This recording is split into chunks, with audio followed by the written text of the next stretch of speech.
감사합니다. 하도 낯선 시대가 돼가지고 여러분들 뵙고 싶어도 잘 얼굴을 보기가 참 힘든데 이런 기회에 얼굴을 볼 수 있는 분들이 이렇게 많이 와주신 것을 감사하게 생각합니다. 특히 비대면으로 지금 온라인으로 들으시는 분들도 앞에 여러분이 계시는데 제 얘기하는 거 잘 전달이 됩니까? 한번 표시해 봅시다. 예, 고마워요. 그러면 제가 오늘 여러분들에게 얘기하고 싶은 내용은 제목을 이렇게 잡았습니다. 보시다시피 지피지기의 신통일한국론. 우리가 요즘 신통일한국론 할 때 하나님을 모시는 대한민국 통일이다, 한반도의 남과 북의 통일이다, 이런 뜻이겠죠. 중심에 하나님을 모시는. 제가 늘 한 3, 4년 전부터 두익통일포럼이라는 말을 하면서 그 포럼을 하고 있는데, 두익통일포럼이라는 그 아버님의 말씀도 바로 이 하나님을 머리로, 부모로 모셔야만이 남과 북이 전쟁이나 갈등이나 미움에서 해방되고 평화의, 행복의, 사랑의 통일로 간다, 이런 뜻이란 말씀이죠. 그래서 지피지기의 두익통일론이나 지피지기의 신통일한국론이나 같은 뜻이다, 이렇게 생각합니다. 신통일한국론, 두익통일론 같은 의미로 저는 생각합니다. 그럼 왜 제가 제목을 지피지기라는 말을 왜 붙였느냐? 다시 말하면 우리는 통일을 해야 하되 상대는 우리를 적대하고 있는 상대입니다. 저 북한 김일성 왕조를 중심에 있는 북한의 조선민주주의 인민공화국이라는 독특한 나라를 이루어 놓고 거기에 주체사상이라는 아주 지독한 전체 독재, 사람의 영혼까지 다 장악하고 있는 이 북한 독재 세계를 그 사람들은 남조선이라고 부르면서 한반도 전체를 다 적화 통일해야 된다, 자기들 이념하에 통치하에 두어야 된다 하는 것을 목표로 하고 있기 때문에 우리 대한민국 입장에서 볼 때는 우리는 참 같은 형제로서 사랑의 마음을 가지고 대하고 싶고 돕고 싶더라도 저 사람들은 그 이데올로기 자체가, 주체사상이라는 이데올로기 자체가 남조선 전체를 자본주의나 미제국주의의 식민지와 같은 이런 데서 해방시켜야 되고, 그래서 김일성 주체사상 체제 속에 들어오게 하는 것이 해방이라고 보는 거예요. 그것이 통일이라고 본다고 말이에요. 그런 대상이기 때문에 그냥 형제다, 우리가 참 원리적으로나 하나님의 사랑으로 볼 때는 그렇게 돼야 온당한 거죠. 있어야 할 자리는 그 자리인데 현실적으로는 그거와 너무나 반대되는 자리에, 적대의 자리에 있다. 이런 그 상대를 알고, 상대를 정확하게 알고, 그러면 우리는 뭐냐? 저런 적대의식에 꽉 차 있는 저런 대상을 평화적으로 또는 진리로, 사랑으로, 형제로, 한 가족의 식구와 같은 마음으로 통일을 시키고 화해해야 할 주체의 자리에 있는 우리들은 도대체 그럼 우리는 뭐냐? 우리는 어떤 아이덴티티냐? 우리의 정체성은 뭐냐? 양쪽을 다 알아야 된다, 이렇게 생각합니다. 그런 의미에서 우리가 신통일한국론을 앞으로 여러분들이 국민들을 향해서나 지역사회에서 강연을 하고 계몽을 하고 교육을 하고 할 때에 이 양면을 잘 알고 각자가 나름대로 할 수 있어야 되지 않겠는가, 이런 생각을 해보는 겁니다. 왜 저는 그러면 저쪽 북한의 소위 말하는 김일성 주체 사상으로 통치되고 있는 저 세계의 가장 핵심 내용이 뭐냐 하면은 김일성 주체 사상입니다. 주체 사상의 저 체제는 우리가 흔히 생각하기에 보통 어떤 나라 그러면은 그 나라의 헌법이 있고 그 나라의 뭐 역사와 문화가 있다. 그러고는 국민들이 전체적으로 지향하는 어떤 가치가 있다.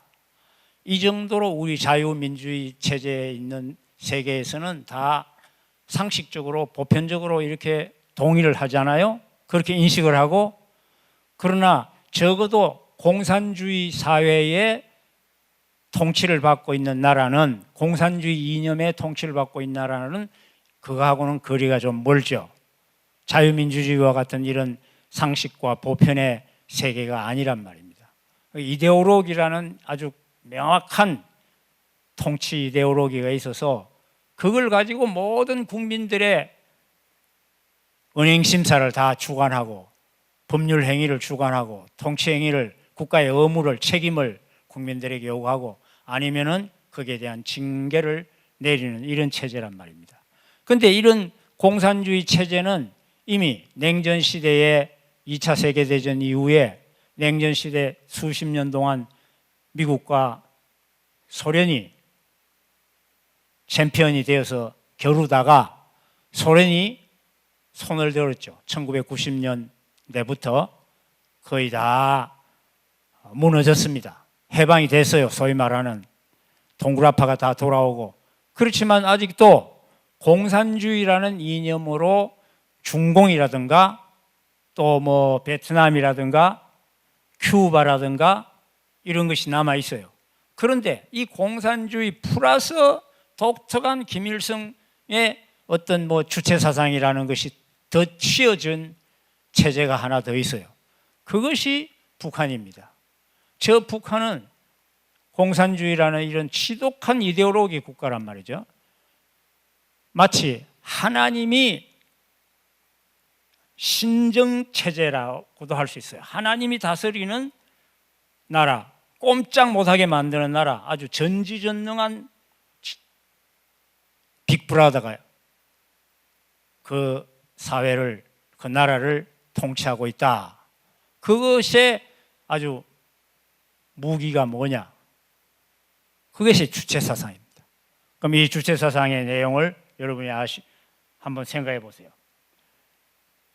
이건 제가 오늘 얘기하는 것은 이 사상 문제는 뭐 한 챕터나 한 부분을 가지고도 파고 들어가고 이래야 되기 때문에 그 골치 아프게 긴 시간이 요구되고 이래 가지고는 이런 분위기에서는 잘 맞지가 않아요. 그러니까 전체적인 흐름과 방향만 한번 생각해 보시자, 이런 얘기죠. 그러니까 이게 지붕과 같은 이렇게 생각으로 집을 이렇게 그렸다 생각하세요. 이게 밑에가 뭐예요? 그라운드입니다. 땅, 토대. 토대는 주체사상, 김일성 주체사상의 토대는 막스 레닌주의, 즉 변정법적 유물론이라는 세계관 플러스 그 유물론을, 변정법적 유물론을 역사에 적용시키면은 사적 유물론이 되죠. 그 유물사관입니다. 그 계급투쟁론을 중심한 유물사관. 그러고는 정치 경제학으로서 어떻게 그 사회를 현실적으로 유지해 나가고 관리해 나갈 것인가, 혁명 전술이 또 나오겠죠. 자, 이런 그 터위에 그 다음에 또 스탈린주의에서부터 모택동하고 1956년 전후 해가지고 이제 갈등이 벌어져서 중소 이념 분쟁이 벌어질 때에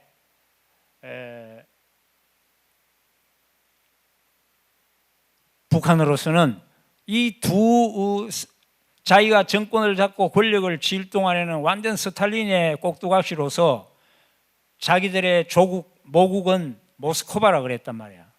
예? 모스크바가 자기 조국이라고 이렇게 외치게 만들었어요. 그랬던 자들이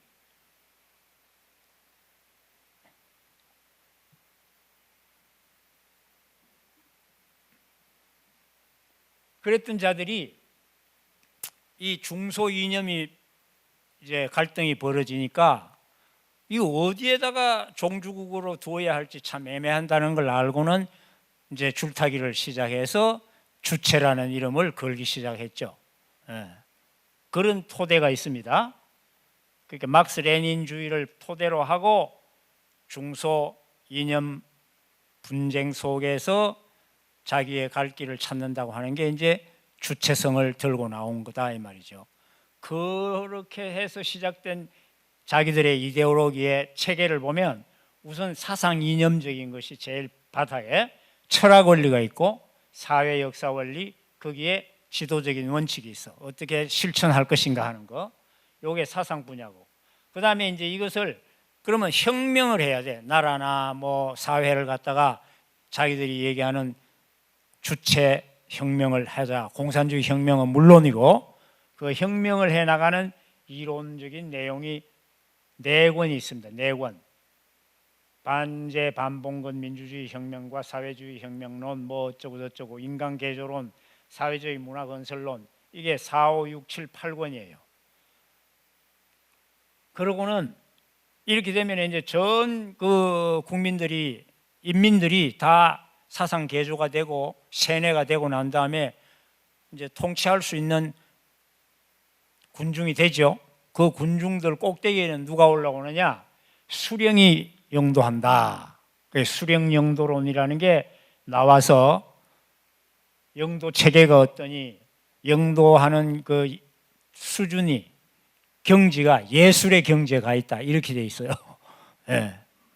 이렇게 체계가 돼 있습니다.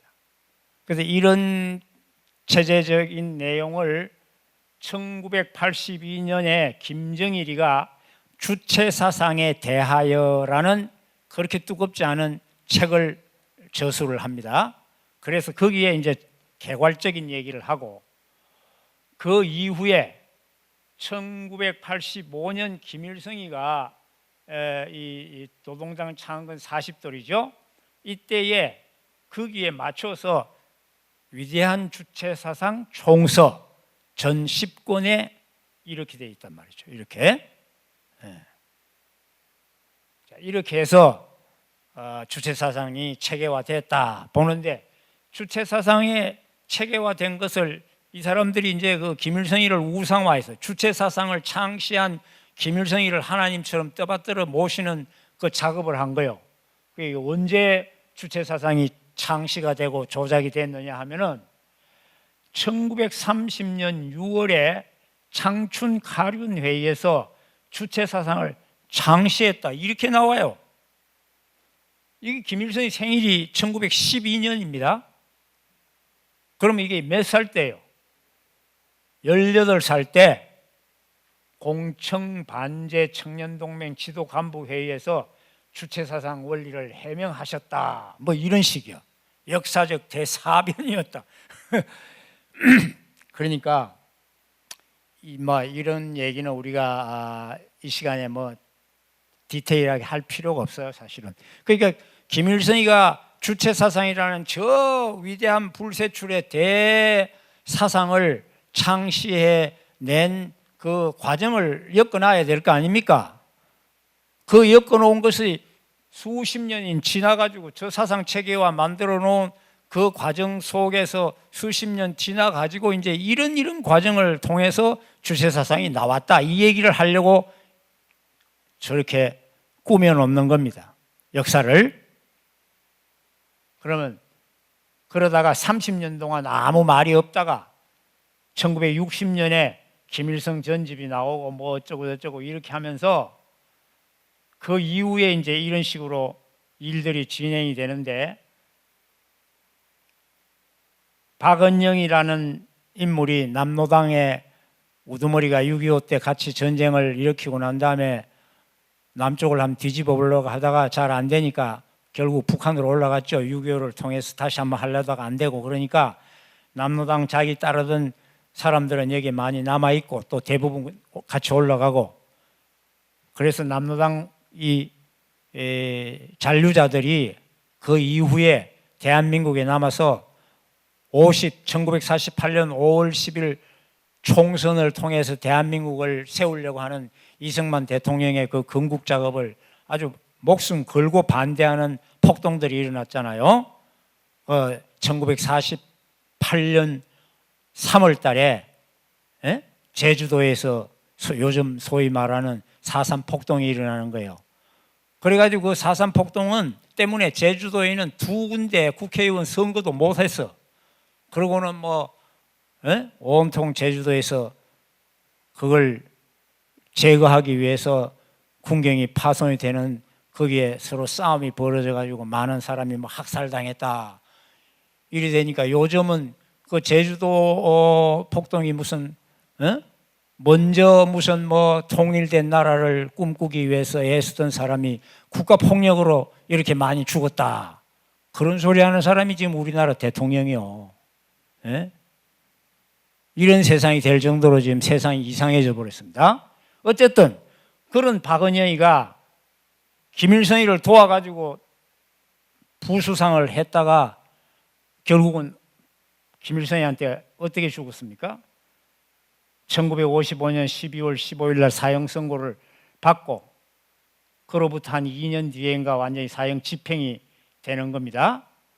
그래서 보면은 소련 공산당이 1956년에 아까 말한 대로 스탈린이 죽고 나니까 격하운동이 벌어지고 중국하고 이념 갈등이 벌어지니까 이 북한의 진로를 놓고 어떻게 해야 될 거냐 할 때 자기하고 권력을 놓고 쟁탈전을 벌일 수 있는 모든 종파들은 다 제거시킵니다.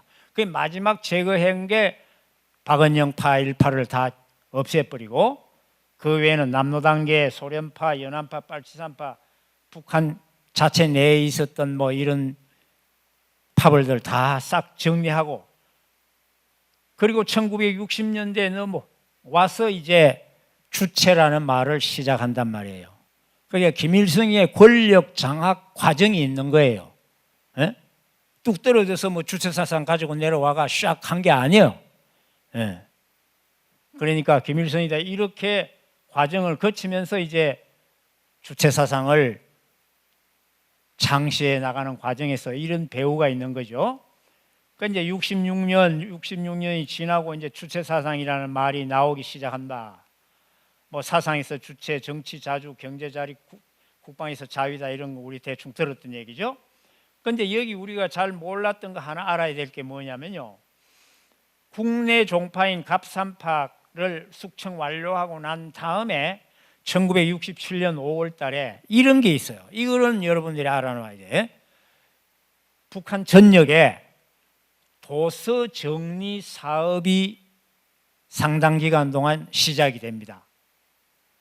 가정에서나 직장에서나 김일성에 관한 찬양의 문서나 서적만 남기고 그 외에 어떤 책이나 서적이나 내용이 있는 것은 다 압수, 수거해서 다 없애버리는 거예요. 이렇게 북한을 완전히 사상적으로 딱 그냥 김일성만 남겨놓고 청소를 해버린 거예요. 저거는 다른 말로 말하면 진시황 때 있었던 분서갱유했다, 우리 알고 있죠? 그 작업을 한 거예요. 그 다음에 청나라 때 무슨 강휘제니 옹정제니 이런 분들 있죠? 그 청나라에 아주 큰, 오래도록 한 임금님이 몇십 년씩 통치했던 옹정제니 이런 분들 때에 이 사람들은 만주족이니까 한족들이 조금이라도 이상한 소리 하는 게 글에 나오면은 아예 그걸 문자에 옥이라 하는 난이 일어나가지고 그런 사람들은 아주 그냥 싹 다 정리해버린 이런 무시무시한 일이 있었어요. 북한도 그런 것 정도로 했다 이 말이에요. 분서갱유 플러스 문자에 옥. 그 다음에 중국에 모택동이만 남기고 다른 거 다 쌀아 없애자고 하는 문화대혁명, 그거 세 개를 합친 것과 같은 정도로 1967년 5월 달에서부터 한 2, 3년 동안 저 작업을 한 거예요. 북한은 김일성이만 남기고 다 없어져 버렸어요. 자, 이제 그래가지고 1972년쯤 되면 이제 말에 북한헌법 제4조에 마르크스 레닌주의를 우리나라 북한 현실에 창조적으로 적용한 노동당의 주체 사상을 국가의 지침으로 규정한다. 이제 이렇게 됩니다. 자, 그리고 또 쭉 내려와서 1985년 위대한 주체 사상 총서 10권을 발간하고, 물론 김정일이가 이제 점점점 후계자로 등장하면서 거의 등장이 됐을 때 김정일 이름으로 주체 사상에 대하여라는 걸 김일성이가 70살 될 때에 적을 내요. 그러고는 3년 뒤에, 물론 그 김일성이는 이미 1980년 10월 10일에 김정일 후계 체제가 정비가 되고 난 다음에 2년 있다가 김정일이가 저 작업을 했단 말이에요. 그리고 3년 뒤에 노동당 창건 40도를 기념해서 아까 말한 주체 연호 시작하고 뭐 이런 여러 가지 과정을 거치면서 이제 85년 주체 사상 총서 10권 발간을, 아까 우리가 전체 구조를 얘기했죠. 그 이후에는 이렇게 나간다. 1997년 주체 연호를 시작했고, 1912년이 주체의 원년입니다. 김일성이 태어난 해. 예? 우리가 예수님 태어난 때를 기원 1세기로 보는 것처럼 1912년이 1년이요. 1년. 주체 1년입니다. 그리고는 2009년 4월에 헌법 개정 시 공산주의 대신 주체 사상을 국시로 결정합니다. 이게 이제 김정일 때, 아버지는 이미 1994년에 가잖아요.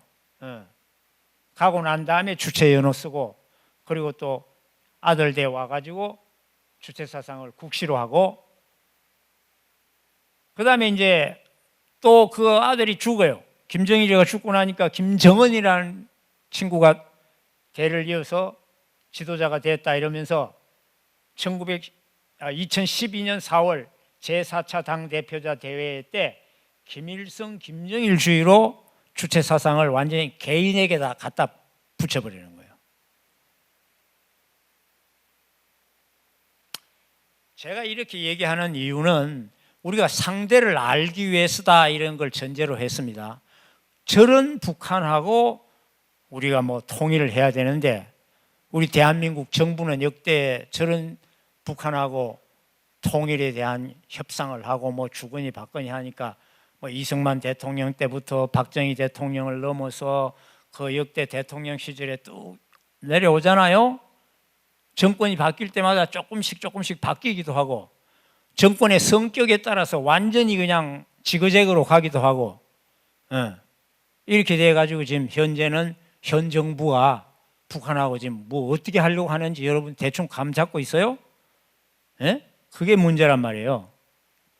자, 그래서 이것도 뭐 길게 설명할 시간도 없습니다. 주체 사상은 쉽게 말하면은요, 공산주의 사상을 한번 생각해 보시오. 공산주의 이데올로기의 철학은 뭐죠? 세계관, 철학 뭡니까? 변정법적 유물론. 그렇죠? 그 변정법적 유물론에 해당하는 것이 사람 중심의 세계관이다, 이 말이에요. 그것이 주체 사상의 철학적 원리로서 사람이 모든 것의 주인이고 모든 것을 결정하는데, 그 사람은 자주성과 창조성과 의식성을 가지고 있는 사회적인 존재다, 이거예요. 변정법적 유물론은 뭐예요? 이 모든 자연의 모든 삼라만상의 모든 만물이 정과 반의 무슨 모순 대립 요소들이 있어서 이것이 서로가 주거니 받거니 하는 게 아니라 모순 대립 투쟁을 통해서 새로운 질이 나오고 발전하고 변화가 한다, 이렇게 얘기하는 게 그게 세계관, 안경이란 말이에요. 이 사람들은 사람이 모든 것의 주인이고 모든 것을 결정한다. 얼른 들으면 그 맞는 것 같은 얘기죠. 자, 그래서 이걸 다른 말로 말하면 유물론이라고 말하지 않고 유인론이라고 말할 만하다. 사람만 들고 나오니까. 예. 그런데 이제 그 사람이 어떤 사람이냐? 뭐 자주성, 창조성, 의식성을 가진 사회적인 존재다. 그런데 이걸 더 분석적으로 이야기하면 이게 다 허구예요. 허구. 예. 말이 안 되는 얘기입니다. 그래서 아까 그 처음에 얘기했대로 주체 사상의 그 기반이 뭐냐면 마르크스 레닌주의라 그랬잖아요. 변정법적 유물론, 또 유물사관 이런 거를 전제로 하고 그 후에 사람을 더 중심에 놓는 얘기를 하고 있는 겁니다. 그러니까 이게 무신론, 유물론, 진화론으로 나타난 사람이 저렇다 그런 뜻이에요. 그것이 이제 역사에다 적용이 되면은 변정법적 유물론은 역사에 적용하면은 뭐가 됩니까? 유물사관이 되고 지배계층, 피지배계층이 서로가 싸우면서 지배계층을 타도해 나가가지고 새로운 사회가 자꾸 나왔다. 이거 아니에요. 그게 유물사관이에요. 역사적 유물론이라고 그래요. 이 사람들은 저 유일론을 가지고 역사에다가 이제 해석을 해보려고 하는 거예요. 역사 해석을 저렇게 해보면 뭐가 되느냐? 뭐 변정법적 유물론이 역사에다 적용되면은 토대와 상부 구조 얘기가 나오잖아요. 토대가 경제 관계, 이 물질 관계고 그 후에 상부가 토대와 상부, 하부 구조와 상부 구조 얘기 나오는데 상부 구조가 뭐냐? 인간의 의식, 뭐 문화, 정신, 에? 철학 이런 것들이거든. 법 이런 거. 그런 논리를 가지고 토대에 의해서 상부 구조가 변화가 되고 조응한다 이렇게 돼 있는데 이 사람들은 그 얘기는 뭐 적당히 전제로 깔아놓고 거기에다가 사람을 들여다 놓고 그 사람은 누구냐? 인민대중만 사람이 되는 거예요. 이제 난데없이 인민대중이 나와요. 인민대중이라는 거는 억압받는 사람들, 아까 그 우리 문상희 교수 얘기대로 요즘은 억압받는 사람이 그렇게 다양하게 막 나옵니다. 네오마르크시즘에서는 심지어 백인이 지배계급이래. 인종까지 이제 나와요. 남자가 지배계급이래. 옛날에는 사장하고 노동자만 지배계급, 피지배계급 뭐 이런 식으로 자본주의 사회에서는 그렇게 말했는데 지금은 이 자본주의 자유세계에서는 지배계급이 그렇게 다양하게 많아졌어요. 그거 다 무력화시키고 피지배계급들이 권력을 쥐기에 사회를 뒤집어야 된다. 네오마르크시즘은 거기까지 가고 있는 거예요. 그런데 거기에 이 주체사상은 인민대중을 또 중심에다가 놓고 있다 그 말이죠. 그러니까 오로지 이 사회나 국가에는 인민대중만 당성해서 살아남아야 할 계급으로 쳐주고 그 나머지는 점차적으로 억압하고 제거하는 거예요. 북한에 계급이 몇 종류 있다는 얘기 들었습니까? 예? 뭐 북한에서 나온 사람 얘기나 여기저기 연구한 사람들 얘기 들으니까 내가 기억나는 것만 해도 한 50개 가까이 된대요. 예? 토대가 좋다 이러면 그 사람은 살아남는 거예요. 토대가 영 이상한 놈이다 그러면 그건 저 반동부자가 될 소질이 있다 이거. 자, 그래서 거기에 하여간 인민대중은 살아남게 만들어주고 나머지는 점점 제거하는 거예요. 그 제거하는 거를 무력화시키고 제거하는 거를 혁명투쟁이라고 그러는 거예요. 계급투쟁과 마찬가지로 인민대중 만세 이 말이에요. 예. 그래 인민대중이라는 말이 우리 대한민국의 80년대, 70년대 예? 이 주체사상파를 수입이라고 할까? 의식화된 친구들이 대학가에서 뭐라고 그랬어요? 우리가 주사파, 뭐 운동권, 좌파들. 근데 얘들은 위수김동이라는 말을 입에 달고 살았다니까. 위대한 수령 김일성 동지 노래를 불러서 아침마다 그 앞에서 선서를 했어요. 거기에 위수김동의 제1대 의장이 이게 지금 통일부 장관이요. 그 사람 이름 내 말 안 할게. 여기서는 이런 세상이 돼 있어요. 네. 자, 그러면 이런 그 사람들이 늘 하던 말이 뭔 줄 알아요? 인민대중을 북한에서는 저렇게 아예 공식화시킨 말인데, 대한민국에서는 인민대중 하면은 북한 저 말하고 바로 통해버리니까 안 되니까 저걸 뭐라고 말하냐? 민중, 이렇게 이름을 바꿔놨어요. 우리나라에서는 민중이라는 말을 계속 썼어요. 오죽하면 신학자들까지도 민중신학이 나와서 민중신학. 한신대학교가 그거에 아주 본산입니다. 자, 어쨌든 인민대중만이 사회 역사의 주체다. 인류 역사는 인민대중성의 자주성을 위한 투쟁의 역사다. 인민대중이 뭐 누가 이제 억압받고 지배받는 거 그거 다 뿌리치기 위해서 역사가 이렇게 수천 년 동안 흘러내려오고 있다 이 말이에요. 그리고 또 그렇게 사회 역사적으로 인민대중이 일을 하는 데는 창조적으로 한다. 그리고 그렇게 하는 데 있어서는 사상이 얼마나 중요한지를 알아야 된다. 그 창조성, 의식성은 그렇게 또 풀어갖다 붙이고, 이걸 이제 지도적인 원칙에 가면은 자주적 입장을 견지하고 창조적 방법을 구현하고 사상을 기본으로 틀어지어야 한다. 이것이 이제 소위 실천론이에요. 실천론. 역사, 실천, 혁명을 실천할 때는 이런 식으로 간다 이 말이죠. 여기에 우리 잘 보세요. 사상 개조 선행, 정치 사업 선행. 그러니까 공산주의 운동이나 사회주의 이념에 이렇게 들어가 있는 사람들은요, 굉장히 사상적으로 이렇게 세뇌가 돼 있어. 무장이 돼 있어. 그리고는 정치적인데 빨라요. 정치적인 처세도 빠르고 조직도 할 줄 알고 선동도 할 줄 알아. 그게 뭐예요? 창조적 방법을 구현해서 혁명의 투쟁을 해나가는 사람들은 무슨 인민대중에 의거하는 방법, 천리마 청산리 정신.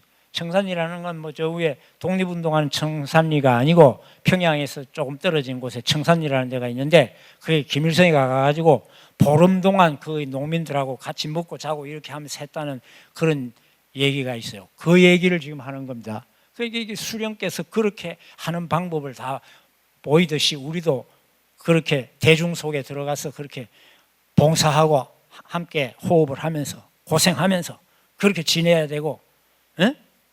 대중과 함께 이렇게 가야 된다 이런 얘기예요. 또 그때 실정에 잘 맞춰서 변색을 해라 이 말이죠. 어쨌든 이런 식으로 가는 거예요. 어쨌든 이 보시면은 김정일이가 이제 주체 사상에 대해서 마르크스 주의보다도 한 단계 우에다 하는 얘기를 지금 하고 있다 이런 얘기예요. 이건 이제 결론적으로 주체 사상을 한번 뭉뚱그려 보면요. 수령 영도론이 이제 주체 사상이 다 의식화가 되고 세뇌가 되면은 마지막에는 수령을 만나게 된다 이 말이에요. 수령 영도론이 어떻게 되느냐? 수령은 뇌와 같고 노동당은 어머니 당인데 저게 중추신경과 같은 곳이고, 인민대중은 사지백체다. 뇌, 중추신경, 사지백체다. 저렇게 이제 수령이 인민대중을 영도해야 제대로 간다 이런 얘기예요. 자, 여기서 우리가 하나 알아야 될 게 있습니다. 제가 준 여러분 그 자료 중에 제일 그 프린트물로 되어 있는 참고자료는 큰 거 한번 펴보세요. 이걸 보시면 앞에 당의 유일사상 체계 확립의 10대 원칙, 당의 유일적 영도 체계 확립의 10대 원칙, 그리고 끝으로 북한 헌법 서문, 이 자료를 넣었습니다. 이거를 여러분들은 꼭 한번 읽으셔야 돼. 읽을 정도가 아니라 이 중에 몇 부분은 여러분들이 아예 그냥 어디 대중 강연 나갈 때 이걸 인용해야 된다니까. 이거를 왜? 북한을 알게 해줘야 돼요. 우리 국민들이. 잘 모르니까 북한이 뭐 그것도 사남 동네네 뭐 이따위 소리는 하지. 예? 황석영이니 이런 친구들 북한 갔다 와가 김일성이 만나 와가 뭐 거기도 사람이 살고 있었네 뭐 이런 소리 하잖아. 사람 살만한지 한번 보시라니까.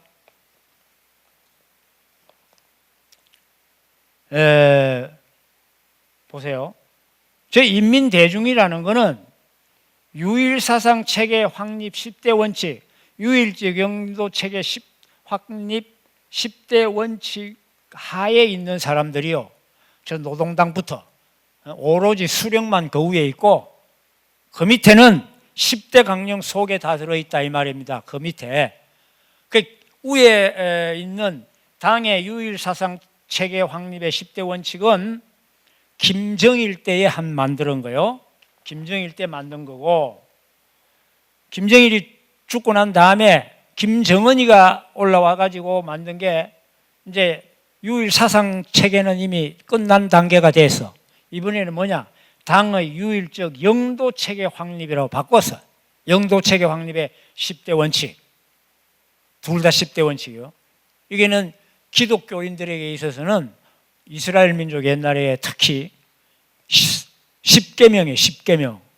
기독교하고 이게 똑같은 버전이야 이거. 그렇게 되어 있습니다.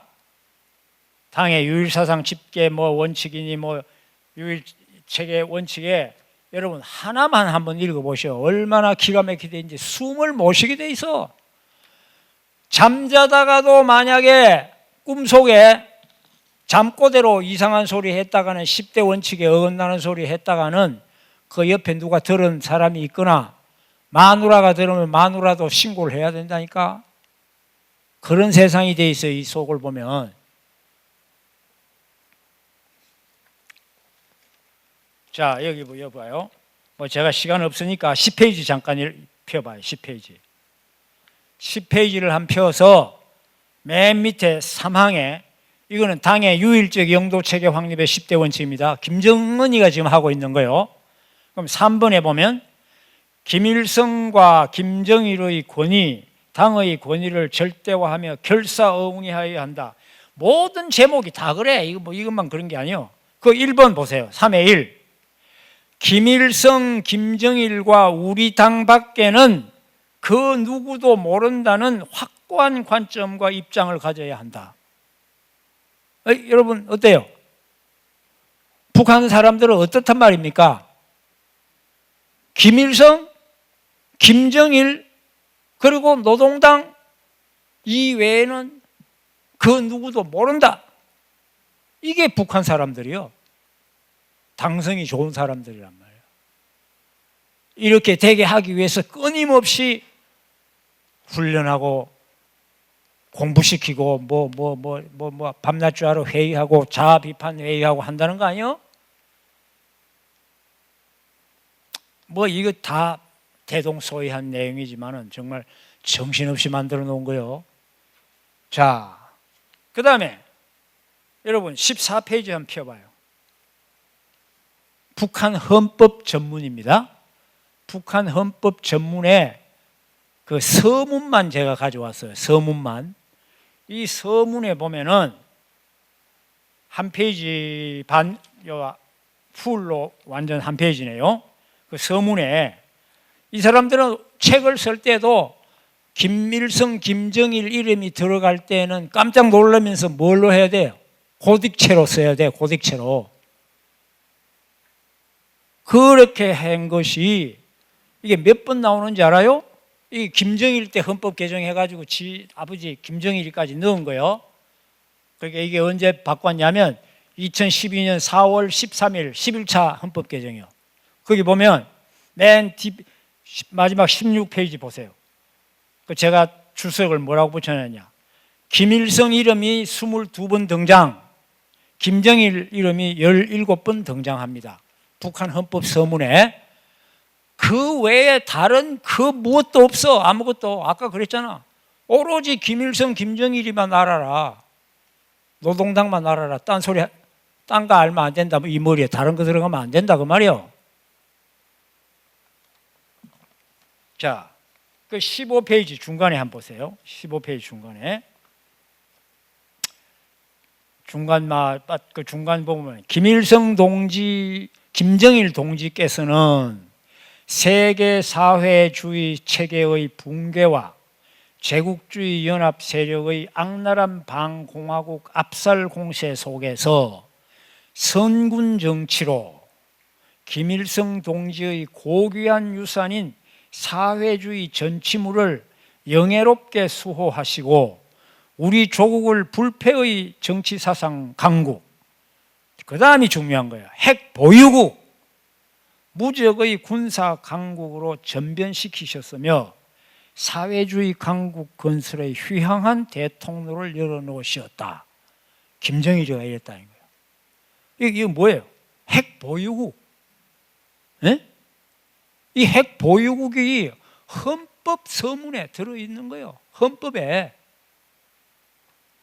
그런데 뭐 트럼프하고 김정일이 만나가지고 뭐 비핵화한다 어쩐다 몇 번, 두 번인가 뭐 만나고 이렇게 했잖아요. 근데 이 미국 사람들도 내가 참 한심하더라고. 진짜 북한을 비핵화하려면 뭐 영변이 어쩌고 그런 지엽적인 얘기할 게 아니라, 야 이놈아, 김정일이한테 너 헌법에 이거 고쳤냐 이렇게 물어보고 시작해야 될 거 아니야. 예? 이것도 안 하고 덜렁덜렁하고 있어.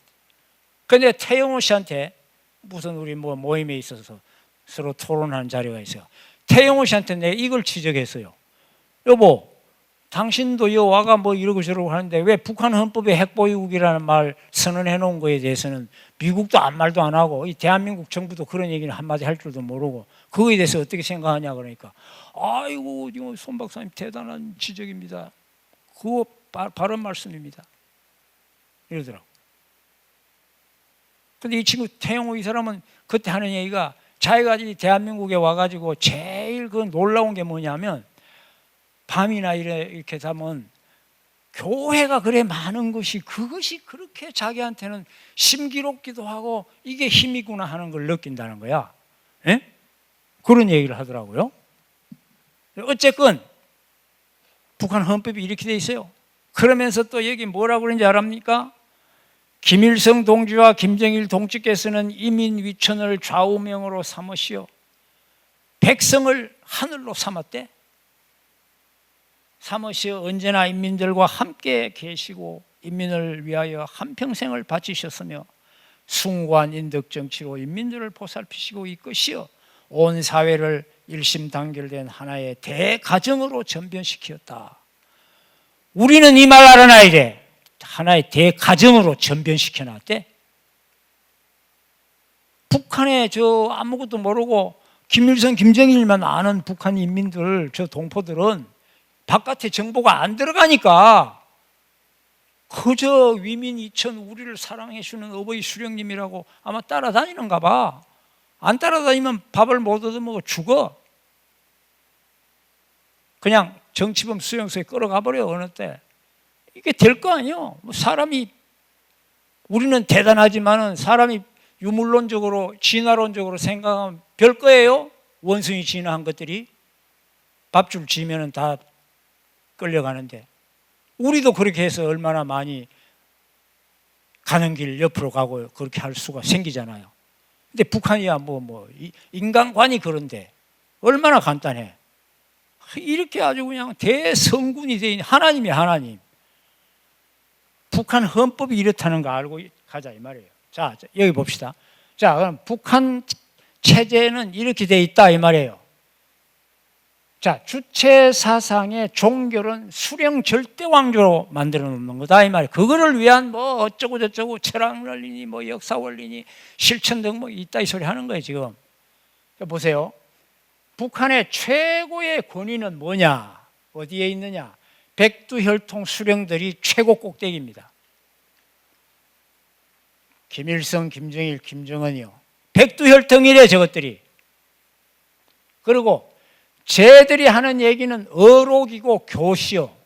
저 위에가 없어. 저 하나님 말씀이요 저희가. 저 밑에 노동당이 있는 겁니다. 조선노동당. 조선노동당을 움직이는 그 선이 뭐냐? 이게 헌법 사상적인 내용이 아까 말한 당의 유일 사상 체계 확립, 당의 유일 영도 체계 확립의 10대 원칙 요거예요. 그리고는 노동당 규약이 있겠죠. 당원들이 이렇게 해야 한다는 거. 이게 조선 노동당에 해당하는 거예요. 그러면 나라는 뭐예요? 북한의 나라는 당이 위에 가 있는 거예요. 당 밑에 국가가 있는 거예요. 그러면 당 밑에 있는 국가는 조선민주주의 인민공화국이요. 저도 민주주의가 붙어 있어요. 민주주의가. 참. 그러니까 이게 참 기가 막힌 수로의 농간을 부리는 거예요. 조선민주주의 인민공화국을 통치하는 내용이 헌법이다 이 말이야. 헌법은 노동당 규약 유일체계 밑에 있어. 아까 말한 이 헌법. 김일성의 이름 22번, 김정일의 이름 17번 나오는 헌법.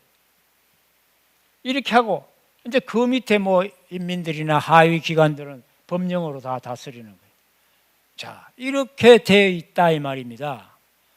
그러니까 저 위에 백두혈통 수령들이라는 것은 이 지구상에 있는 어떤 나라의 어떤 임금이나 뭐 왕이나 무슨 대통령이나 뭐 총사령관이나 누구보다도 저게 더 센 친구들이야. 하나님 되신 자들이지. 그러니까 이게 하나님하고 정반대에 있는 유물론, 무실론, 뭐 변정법, 동물왕국의 두목이니까 우리식으로 말하면은 뭐 악마, 사탄의 실체라고 볼 수 있는 거예요. 자, 이런 거는 다 아까 한번 훑었으니까 지나가겠습니다. 뭐 이것도 뭐 이래 할 필요 없어요. 그러니까 주체사상이란 건 뭐냐? 요약하면 원숭이가 노동해가지고 진화하여 인간이 나왔다는 거예요. 여러분, 원숭이가 사람으로 진화했다 그러는데 무엇이 원숭이로 하여금 사람으로 진화시킵니까?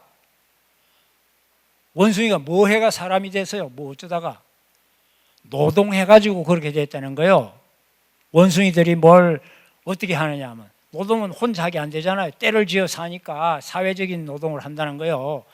그래가 뭐 어쩌고 저쩌고 이렇게 가가 뭘 따먹을 때도 혼자 힘이 안 되면 밑에 나무까지 올라가가 밑에 있는 저 다른 원숭이한테 야, 그 뭐 나무까지 내인데 좀 하나 꺾어서 주라든지 뭐 돌멩이를 하나 어떻게 전달 이렇게 의사소통을 해가지고 낑낑낑낑 거리면서 던져서 뭐 하나 떨어지면 그거 가지고 먹고 또 어쩌고 저쩌고 이렇게 하다가 보면은 자꾸만 이게 뭐가 발전이 되느냐 의사소통하는 게 이렇게 생긴다는 거예요. 그러니까 그게 어휘가 된다. 말이 그래 나와. 그 말이 발전되면서 단어가 생기면서 발음기관도 진화되고 이래가지고 거기에 따라서 뇌가 이렇게 발전해가지고 사람하고 이제 가까워져 이성이 생기고 뭐 어떻게 이렇게 지혜가 생긴다 이 말 아니겠어요? 그렇게 하면서 이게 네 발로 기어 다니다가 점점 일어서서 두 발로 다니면서 이게 사람으로 유인원이 돼가 사람이 돼간다. 노동이다. 사람은 무엇이 만들었냐? 노동이 만들었다는 거요. 그러니까 공산주의 사회에서는 노동자만이 최고예요. 노동하지 않는 놈은 전부 다 그냥 제거 대상이죠. 노동자 혁명, 프롤레타리아, 선민 이거 아니요. 그래서 인간이 나옵니다. 저 인간은 물질 세계 발전의 최고 산물이죠. 거기에서 뭐가 나오느냐? 뇌가 돼가지고 뇌 속에서 무슨 뭐 이성이 나오고 지혜가 나온다고 이렇게 우리 원리를 아는 사람은 이런 얘기 들으면 얼마나 한심해요. 얼마나 유치한 얘기예요 지금. 이게 이 과학 대명 세계 이게 통하는 얘기입니까? 그런데도 이게 통한다니까. 그런 정보, 그런 지식이 들어오지 않게 하고 사람이 어디에서 왔느냐 하고 얘기하면은 아마 지금도 주변에 이런 얘기를 못 들은 사람 중고등학생들이나 뭐 이렇게 좀 그런 사람들한테가 선동적으로 얘기하면 대부분이 그 말 맞네 이렇게 되게 돼 있어요. 이렇게 해서 인간이 뭐 자주성, 창조성, 의식성이 생긴다. 뭐 저것만 있나? 이성은 어디 가고, 자유는 어디 가고, 권리는 어디 가고, 사랑은 왜 없어? 이것들이 혁명만을 생각하고 계급 인민대중으로 투쟁하게 만드는 그 일만 시키려고 저따위 소리를 하는 거예요. 그래서 이걸 전체적으로 보면은 뿌리는 유물론, 무실론, 진화론에다가 박아놓고는 실제 세상에 나와서 실천하는 데는 사상 의식을 가지고 한다 이 말이에요. 예? 그러니까 이게 관념론도 아니고 유물론도 아닌 어중청한 얘기예요. 잡설이에요, 잡설.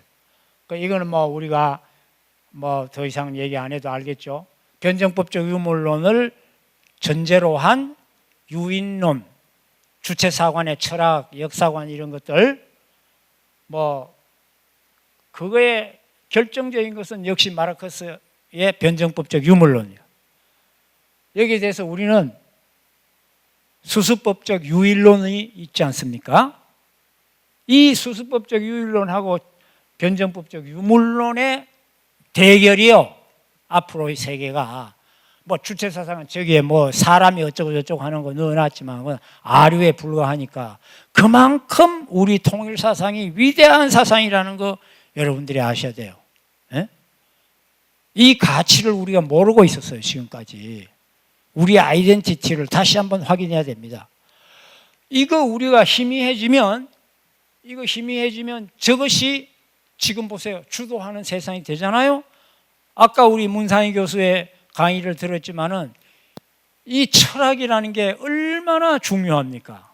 머릿속에만 남아있는 게 아니란 말입니다. 사회를 아예 그렇게 바꾼다니까? 소프트웨어야, 그거는. 성주류와, 예? 동성애, 뭐 LGBT가 어떠고, 뭐 유치원 애들부터 지금 그렇게 교육시켜 나가는 게 우리의 현실이라니까? 여기에 우리가 이런 사상을 가지고 있으면서 우리가 입 다물고 있다면은 하나님이 위에서 내려보고 있을 때 우리가 입 다물고 있는 이 우리 식구들 하나님한테 회초리 맞을 날 때가 됐어요, 지금. 예? 저는 그게 겁이 나요. 우리가 이러고 있다가는 세상이 다 그렇게 돌아가고 난 다음에 그때 우리끼리 모여가 천국 만세할래요?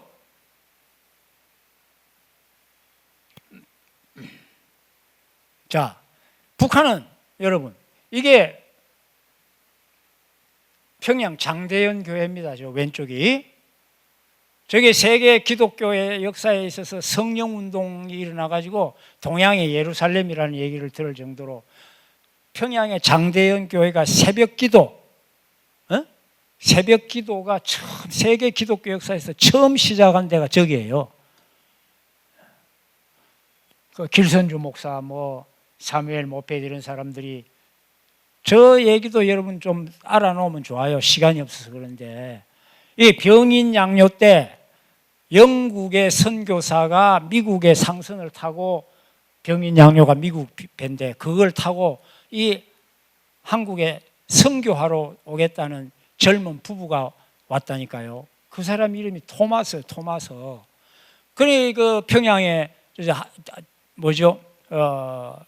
대동강의 평양 쪽에 가까이 가다가 우리 조선 수군에 의해 가지고 이제 피격을 당해서 다 죽게 됐을 때 저 토마스 선교사가 마지막에 죽으면서 자기를 죽이러 온 그 해군 수군 그 주변 애들한테 이게 성경책이죠. 그러니까 성경책. 뭐 중국어로 만들었는지 뭐 그런 뭐 하여간 성경책을 다 이렇게 막 뿌리면서 자기는 죽었다는 거야.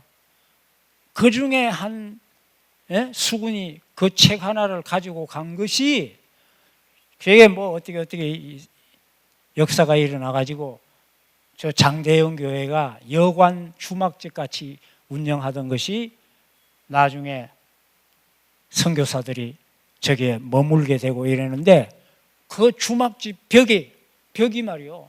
벽에 도배지가 뭐냐? 성경으로 다 돼 있더라는 거야. 이게 웬일이냐 하고 그런 역사가 있는 저 장대영 교회입니다. 여러분 우리 아버님 노정에 보면은 장대영 교회에서 우리 교회 입교하신 분들 여러분 있죠? 김인주 순회사님이나 또 위에 누구예요? 할머니 두 분. 옥세현 할머니. 이런 분들 다 장대현 교회 분들입니다. 이게 하나님의 역사에 정말 이 나라가 어떤 나라라는 걸 평양이 준비하던 저 자리를 지금 이렇게 돼 있어요. 이렇게. 저게 이렇게 변했다는 거야.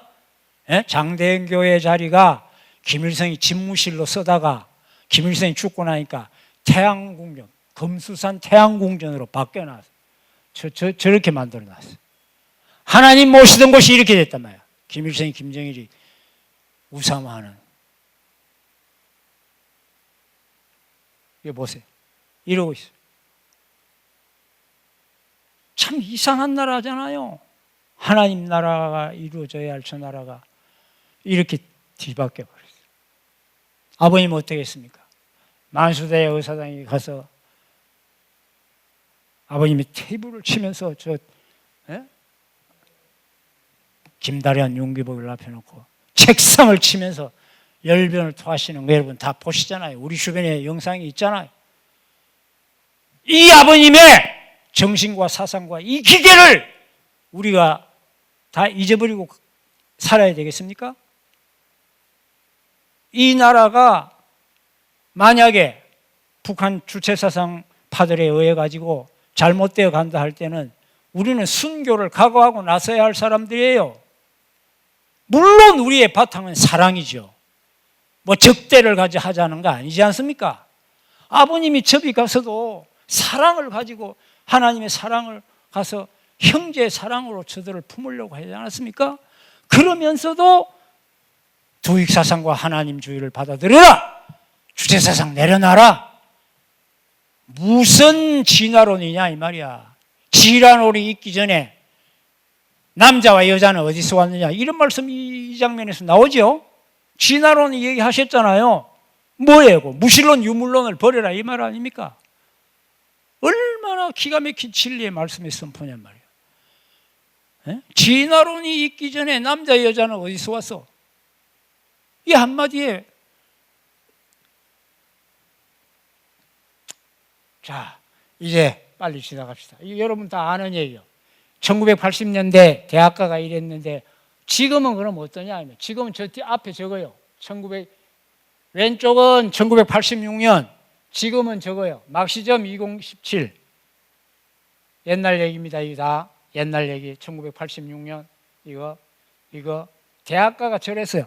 저런 사람들이 이런 애들이 지금 50대가 돼서 이제 모든 조직이나 국가 관공서에 뭐 입법, 사법, 행정 곳곳에 다 들어가 있어. 이제 얘들이 주도권을 쥐었어요. 그것이 2020년 지금이라니까. 이 시절에 저는 여기 우리 양상식 회장도 와 있지만은 대학가에서 돌멩이 맞으면서 쟤들하고 싸우던 사람이잖아요. 우리가 다. 통학년이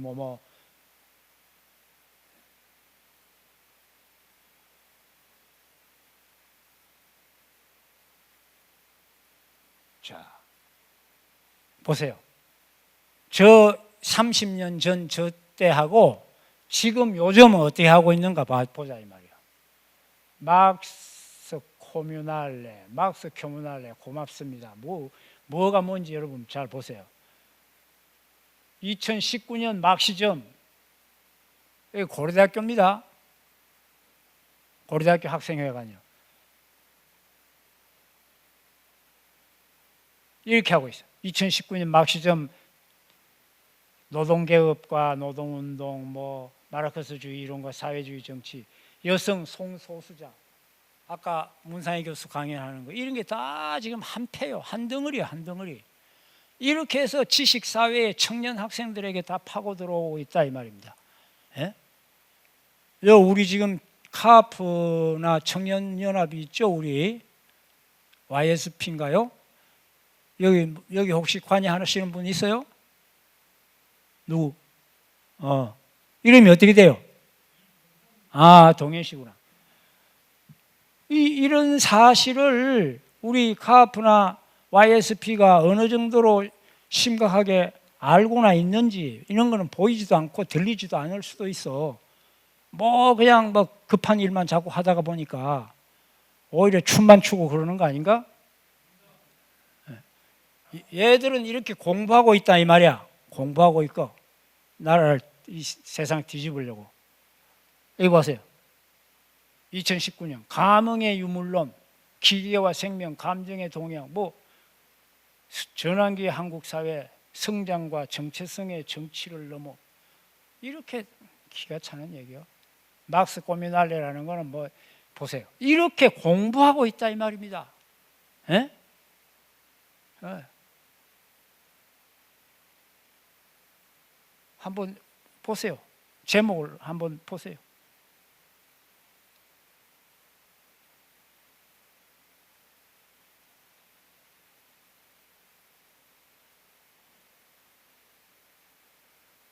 전남대학교 여성연구소는 막스주의 그리고 소수자들의 얘기, 페미니즘, 정동정치 그리고 공통점, 페미니즘 문학과 뭐 역사적, 집행위원회 주관 세션, 영화 개막 영상, 주세죽 이야기. 주세죽이가 누군지 아세요?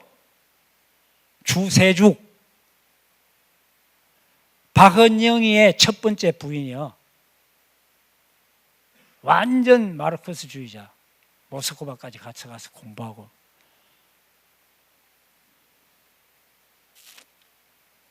자, 아까 그거 하고 이거 또 다른 모임이에요. 다른 모임. 2018년 서울에서 열립니다. 18년째 열리는 국내 최대 마르크스주의 포럼.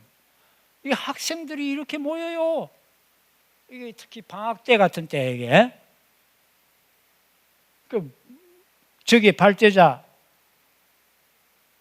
트랜스젠더 성소수자 차별과 해방, 성폭력과 자본주의, 심리학과 마르크스주의, 뭐 이런 성적인 얘기를, 트랜스 여성이래, 저 여자가 로라 마일스, 이런 사람을 데려다가 성전환 수술을 해서 여자가 된 사람인가 보지? 이렇게 해가지고 학생들을 가르치고 선동한단 말이야. 나흘간 공부하는 거, 이런 걸 한다. 뭐 그렇게 따지면 우리는 내부터도 정말 미안하고 창피해요. 우린 너무 공부 안 해가지고 이런 디테일이 없어 우리가 지금. 에? 정말 우리가 진짜 회개할 일이 한두 가지가 아닙니다. 이렇게 기가 막힌 아버님의 가르침을 받고도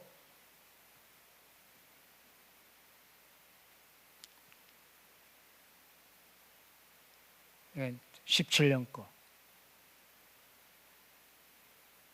성소수자 주제의 워크숍들이 신설됐습니다. 성소수자, 페미니즘, 오늘날 마르크스주의와 여성차별 문제, 현식의 노동운동, 뭐 어쩌고 저쩌고, 여성과 자본론. 저 보세요. 대학가에 저렇게 포스터가 붙여놓고 학생들을 오라 그러니까 저 수백 명씩 와 공부합니다. 우리 카업 학생들도 저런 식으로 공부를 해야 돼요. 앞으로 공부 안 하면은 큰일 나. 이론의 논리에 당한단 말이에요. 자, 뭐 이거 자, 여기는 또 뭐예요? 이거 여러분 다 알죠? 박종철 출판사에서 출판 서적들이라. 박종철이가 누굽니까? 1987년 60항쟁 소위 민주화 때 뭐 넥타이 부대까지 다 나왔다고 막 그때 다 그 얘기를 가지고 지금 다 떠들잖아요. 그때 박종철이가 남영동 그 무슨 뭐 어디에서 탕 치니까 억하고 죽었다나? 그 일이 촉발이 돼가 그런 데모가 일어났어요. 그게 진정한 민주화인지 그 속에 어떤 인자들이 들어가 했는지 그건 뭐 답이 다 나왔어. 그렇지만 지금은 완전히 그런 건 다 덮어버려. 예? 진짜 민주주의가 그때부터 시작됐다고 말이야. 뭐든지 민주주의로 저거들이 다 했대. 야, 이렇게 해서 박종철이 그 박종철이를 기념하고 안 됐다고 하면서 박종철 기념 출판이요, 이게. 그 민주화의 아주 우상인 박종철이를 기념해서 출판을 했는데 무슨 출판을 했냐? 칼 마르크스, 프리드리 엥겔스 저작선집 전 6권을 출판했단 말이에요. 마르크스주의 책 다 이론이 다 들어와 있어요 여기. 하기야 뭐 지금은 뭐 요새 뭐죠? 세기와 더불어라는 김일성 회고록까지 나와가지고 책 판다 그러니까 그거 못 팔게 하자 그러니까 뭐 상관없어 팔아 괜찮아 이런 세상이 됐지. 참말로 자 이런 일이 있다는 거. 이게 다 지나갑니다. 제주 4.3은 대한민국의 역사입니다. 이게 중앙청에 2018년인가 걸렸던 그림이요 이게. 예? 제주 4.3 평화공원인지 뭔지 여러분 한번 가보셔. 그런 식으로 역사 해석을 하면 앞으로 어떤 일이 벌어질지 몰라요.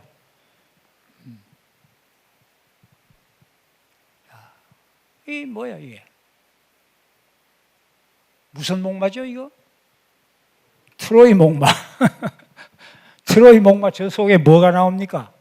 저 성 속에 못 들어가니까 목마 속에 숨어가자 이래 있는데 이 사람들이 성문을 그냥 옆에 허물고는 이걸 안으로 성 안으로 들어가니까 저 안에서 군사가 나와가지고 트로이 형을 함락시키잖아요. 트로이 목마가 대한민국 내부에 있겠어요 없겠어요? 예? 박은영이 남노동 후에 6.25 때 6.25를 거치면서 뭐 빨치산이니 뭐니 별 것들 다 있고 거기에 또 뭐 이래저래 인간관계가 있을 거고 거기에 또 위에서는 북한에서는 주체사상 가지고 또는 간첩들이 내려오고 별걸 다 해서 우리 대한민국은 북한에 올라가 그런 걸 참 하기 어려운 조직이요 저 세상은. 그런데 여기는 뭐 이게 수모가 뭘 해도 몰라요. 그러니까 옛날에 아버님이 계실 때 우리 보고 통반격파라 그랬잖아요. 통반에 내려가가 누구를 다 뒤져라 그랬냐. 누구하고 다 이렇게 사상을 바꾸고 원리를 가지고 바꿔놔야 되냐면 아주머니들 하라 그랬어요. 아주머니들에게서부터 다 이 트로이 목마에 숨어 들어온 이 패거리들하고 연결되어 있다는 거예요. 다 속아내야 된다고 그래서 그 사람들을 밝혀내야 된다. 잡아 없애자는 뜻이 아니라 그 사람들을 찾아내서 그 사람들을 사상적으로 개조시키는 것을 해야 된다라고 우리에게 그렇게 말씀하셨어요. 여러분 다 기억하잖아. 통반격파. 예? 이 트로이 목마. 지금 이 트로이 목마가 이제는 뭐 거의 넘실넘실 되고 있는 세상이 되어 간다 이 말이에요 지금. 철회하고 미국 놈들 오려내자.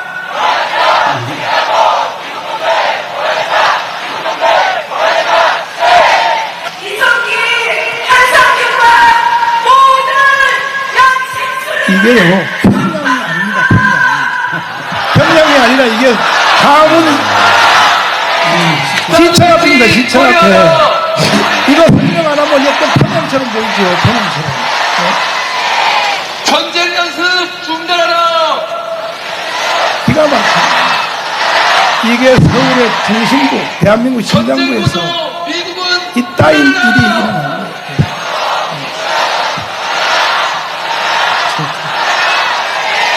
평화협정 체결하라.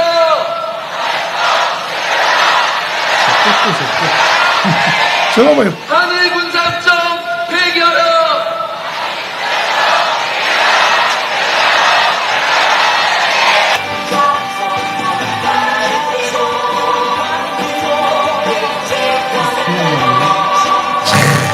전쟁 위기 보고시키는 미국을 규탄한다.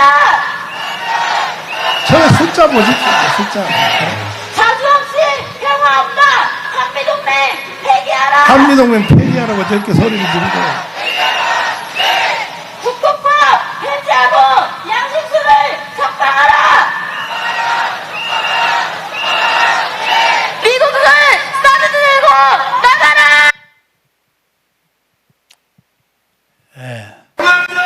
철회하고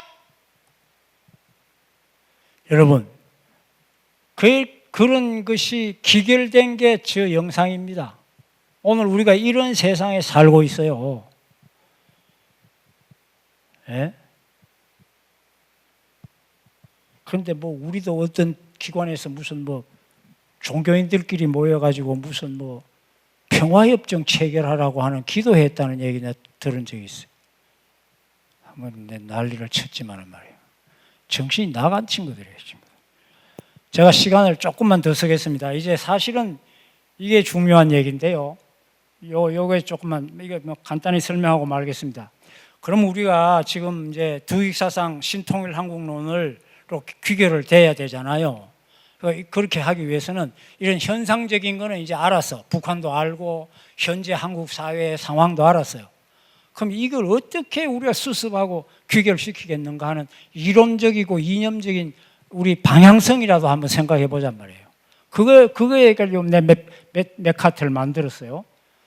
그 보수와 진보, 소위 말하는 우익과 좌익의 기원이 어디냐 할 때 역사적인 그 학문적으로 해설하는 데 있어서는 이분을 얘기합니다. 에드먼드 버크라고 저 사람이 프랑스 혁명 성찰이라는 저서를 냈어요. 오른쪽에 있는 책입니다.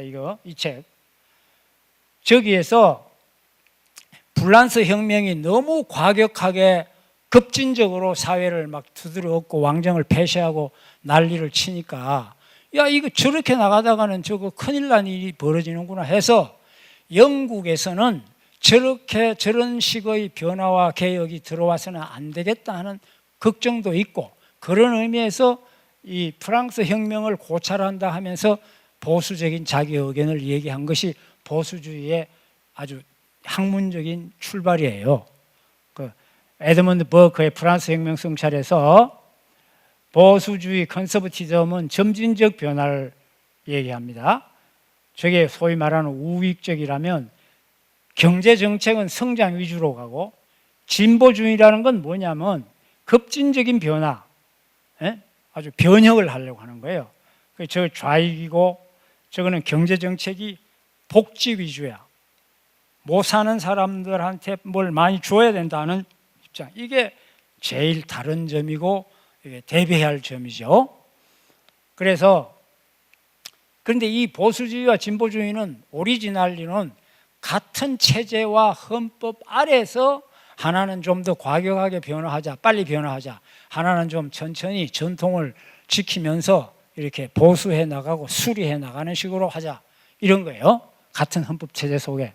그런데 헌법 체제와 기존 체제를 부정하면서 하려고 하는 거는 변화하려고 하는 게 혁명이에요.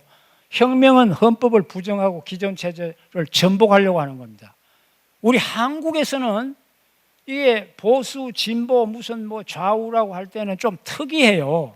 왜냐하면 북한이라는 분단의 아까 말한 적대 국가가 있단 말이에요. 저 분단 체제에 있는 이 대한민국에서는 저런 식의 보수, 진보, 좌익, 우익이 잘 안 맞는 게 있어요. 북한에 대해서 어떤 자세로 어떻게 인식하느냐에 따라서 이게 조금씩 달라져. 진보 보수라고 그러면은 더 과격해지고 친북이 되어버린다 이 말이야. 예? 그래서 한 걸음 더 나가가지고는 무슨 종북이 됐다 이렇게까지 하잖아요. 그래서 아까 말한 대로 정권에 따라서 좀 보수적으로 이렇게 북한에 대해서 강하게 나가는, 안보도 강하게 나가는 정권이 있고, 보수 정권은 주로 그랬죠. 이승만, 박정희, 뭐 전두환, 노태우, 김영삼 이런 사람 그렇게 하다가 이제 김대중, 노무현 때는 좀 좌로 갔단 말이에요. 좌로. 예? 좌로 가서 북한에 대해서 이제 소위 말하는 선샤인이다, 뭐 퍼주기다 이런 말이 그래서 나온 거예요. 노무현도 같은 계열이고. 지금 현재 이 문재인 대통령은 뭐예요? 앞에 있는 정부들은 다 인정도 안 해요. 그거는 다 정권으로 인정도 안 하고 자기들은 김대중, 노무현, 문재인 이 3대만 민주정권이라는 거예요. 예? 이런 식으로 나갑니다 지금. 그런데 거기서는 지금 현 정부에서는 자기들이 정권을 잡을 때 이게 무슨 변이를 통했잖아요. 소위 말하는 촛불 혁명이라고 하는데, 혁명이라면 지금 뭐 대통령은 자꾸만 자기가 촛불 혁명으로 대통령 됐다 그러잖아. 혁명이면 뭐예요? 우리 대한민국 헌법 체계와 기존 체제를 부정한다는 의미가 꽉 들어있는 거예요, 그거. 그러니까 처음 17년인가 18년에 집권하고 난 다음에 1년 좀 지난 다음에 헌법 바꾸려고 그랬죠. 그 아주 뭐 공정의 대명사인 조국이가 나와가 헌법 개정안을 쫙 발표했잖아요. 근데 그거 통과 안 됐잖아요. 그때 그 사람들의 핵심이 뭡니까? 자유민주주의라는 그 이름을 빼요. 자유라는 걸 빼버렸어. 그냥 민주주의 하자. 자유민주공화국 이런 말 쓰지 말자. 북한도 인민민주주의요.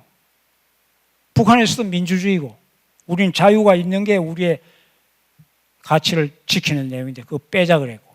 자, 어쨌건 4.3 사건에 대한 해결. 지금 여러분 중고등학교 교과서가 어떻게 되어 있는지 좀 아셔야 됩니다. 여기 우리 할아버지도 있고 손주들도 있고, 내 아들, 딸 아직 중고등학교 다니는 젊은 사람들은 내 아들, 딸이 학교에서 어떤 한국 역사 교육을 받고 있는지를 좀 알아야 됩니다. 김은봉이 국군의 뿌리래. 에? 북한의 김일성이하고 6.25 때 남침한 3인자 중에 하나인데, 노동상까지 한 친구인데, 이 친구가 대한민국 국군의 뿌리래. 그것도 무슨 현충이래. 그런 얘기를 했잖아요.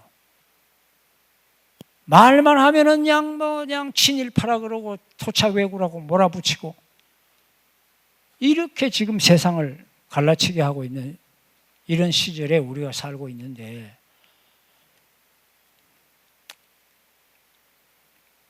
자, 그래서 아까 여기에 제가 노예의 길이라는 거는 프레드리히 하이에크라는 분이 사회주의 내지 전체주의, 공산주의 체제에 대해서 잘못 인식을 가졌다가는 그쪽으로 갔다가는 노예가 된다 하는 그런 아주 유명한 노벨 경제학상을 받은 독일 학자죠.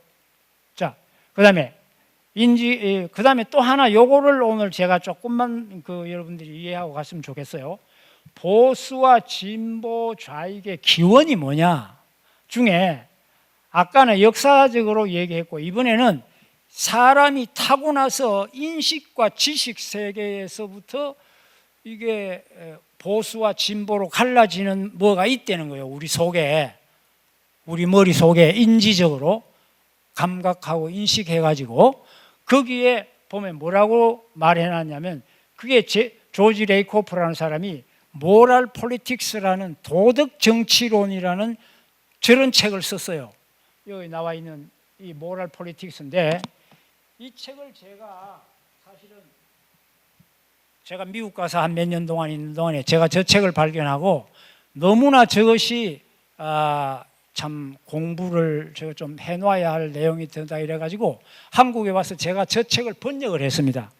이게 김영사에서 도덕 정치를 말하다 하는 책인데, 대작이에요. 한 500페이지가 넘는 책인데, 여기에 너무나 내가 놀랐어요. 이걸 제가 아버님 앞에 다 브리핑을 했습니다. 이 책 번역할 때. 참 놀라운 게, 미국의 정치가 자유민주주의 세계에 아주 그냥 귀감과 같은 곳인데, 그 아주 모범 케이스로 우리가 미국을 생각하는데, 거기 미국의 보수주의, 즉 공화당 정부, 또 미국의 진보주의 민주당 정부, 이 민주당과 공화당의 이 정책적인 대결이고 뭐고 이게 많잖아요. 그거의 바탕이 어디에서 갈라지느냐 하면은 패밀리 밸류에서 갈라진다는 거야. 가정의 가치에 대해서부터 이게 갈라진다는 겁니다. 패밀리, 가정의 가치. 이게 너무나 우리가 생각하는 거하고 일치가 돼서, 야, 이게 뭐냐 하고 이 책을 내가 읽기 시작했어요. 영어로 읽다가 보니까 책 읽을 때 정자세로 앉아가 읽기가 쉽지 않잖아요. 그러니까 들어누워서도 읽다가, 내가 이 책 읽을 때는 읽다가 딱 정자세가 되어가 읽게 되더라니까. 너무나 그 느낌이 참 신선해가지고. 거기 보면 이런 말이 나옵니다. 보수주의, 미국의 공화당을 얘기하는 겁니다. 보수주의는 가정의 아버지가 자식을 기르는데 엄격한 도덕성을 가지고 기른다는 거예요. 교육을 시킨다는 거예요. 그러니까 저 때의 아버지는 정부를 말하는 거예요. 정부, 정당, 정치 쪽이죠. 그리고 children, 가정의 자녀들은 누구냐? 그 국민이다 이거야. 보수 정권, 보수주의는 자식들을 엄격한 도덕률을 가지고 회초리를 들고 기른다. 여기서부터 시작한다는 거죠. 그런데 이 진보주의는 어떠냐 하면 뉴트런트 페런트 모랄리티다. 자애로운 부모, 특히 어머니를 연상하면 좋아요. 자애로운 어머니의 마음으로 국민들을 대하고 기른다. 이거예요. 그러니까 이 두 쪽에서 공화당 정부의 정책이 나온 거하고 민주당 정부의 정책이 나오는 게 달라진다는 거죠. 그래서 공화당은 여러 그 분야가 많잖아요. 무슨 아까 말한 그런 동성애 문제도 있지만 환경 문제도 있고 무슨 자식 교육도 있고 학교 교육도 어떻게 할 것이며 이런 여러 가지 문제에 보수적인 그 아버지가 자식에 대해서 엄격하게 대하는 그게 회초리를 들고 금욕 생활을 할 줄도 알고 자기를 셀프 디시플린, 자기가 자기를 주관하고 자기가 자기를 컨트롤할 수 있는 그런 인간으로 만들고 교육시켜야 된다. 이런 원칙이 있다는 거예요. 그런데 이쪽 민주당 쪽, 진보 쪽은 어린애들이 자꾸만 어려운 걸 보면은 부모가 그냥 애달파서 먼저 자꾸 해준다 이거야. 베풀어주고 뭘 주려고 그러고. 사실 우리 부모의 마음은 그쪽이 더 많죠. 근데 이제 문제는 자녀들이 스포일 되는 게 문제라. 자녀들이 버려지는 거라. 이런 것에서부터 이제 되는데 여기서 제일 문제가 되는 게 이제 포퓰리즘. 요즘 우리나라도 이게 큰 문제죠. 누구는 1,000만 원 준다 그러니까 누구는 3,000만 주자 그러고 1억 주자 그러고 요새 돈 푸는 게 요새 이 사람들 그냥 같잖아요. 그러니까 서로 경쟁해. 그냥 민주당이든 야당이든 여당이든. 자, 이런 하여간 우리 아버님은 어떻게 했어요? 보수, 진보를 아버님은 좌익, 우익에 비교할 때 이렇게 얘기했습니다. 예수님 십자가에 돌아갈 때 왼편 강도, 오른편 강도가 왼편에 있는 친구는 좌익이고 오른편 강도는 우익이다. 이런 말 우리 다 아시잖아요. 근데 참 이게 너무나도 정말 간단하면서도 기가 막힌 말씀이지. 이 말씀이 또. 이런 관점도 있는 거예요. 이런 관점도. 그래서 우리 입장에서는 이 두 개를 놓고 어떻게 해야 되겠냐. 왼편 강도, 오른편 강도 중간에 예수님이 있는데 아버님 말씀이 좌익, 우익에서 두익이다. 두익은 머리다. 왼팔, 오른팔만 있어가 안 되지 않느냐. 머리가 있어야 된다. 형과 아우라고도 볼 수 있다. 형, 아우는 머리 빼고 나면 형제끼리 싸우죠. 아버지, 어머니가 딱 중앙에 자리 잡고 있으면 참된 부모가 있으면 그 집안 바로 다스려지잖아요. 이게 두익이야, 두익. 그러니까 아까 엄격한 아버지, 자애로운 부모, 어머니 이런 입장에서 볼 때는 보수와 진보가 화합하는 하나의 이치가 나와야 되는데 그리고 또 아까 역사적인 것, 역사의 그 프랑스 혁명에 대한 얘기라든가 인지학에서 말한 레이코프 교수가 모랄 폴리틱스에서도 말하는 엄격한 아버지, 자유로운 부모 그에서 보수 진보 얘기 둘 다를 종합적으로 할 수 있는 게 뭐예요? 참부모, 머리, 두익 합치면 엄부자모의 정치라면은 좌익과 우익의 갈등을 진보와 보수의 갈등을 하나로 정리할 수 있다는 말이 나옵니다. 어때요, 여러분? 이 말이 이해가 돼요? 엄부자모라는 게 우리 대한민국은 역사적으로 양반 집안은 다 엄부자모잖아요. 아버지는 엄격하게, 어머니는 자유롭게. 그럴 때 애들이 바로 자라는 거거든요. 엄부자모. 정치도 정당 하나는 엄부가 있어야 돼요. 한쪽은. 그래야 이 풀어지지 않지. 그러나 너무 엄격하게만 나가면 또 이게 문제가 또 생기자. 예?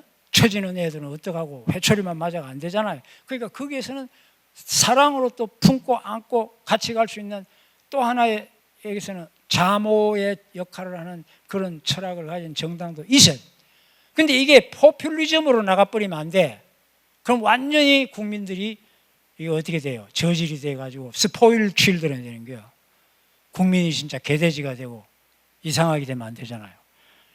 이것이 음부자모의 정치가 두익이요. 두익, 헤드윙.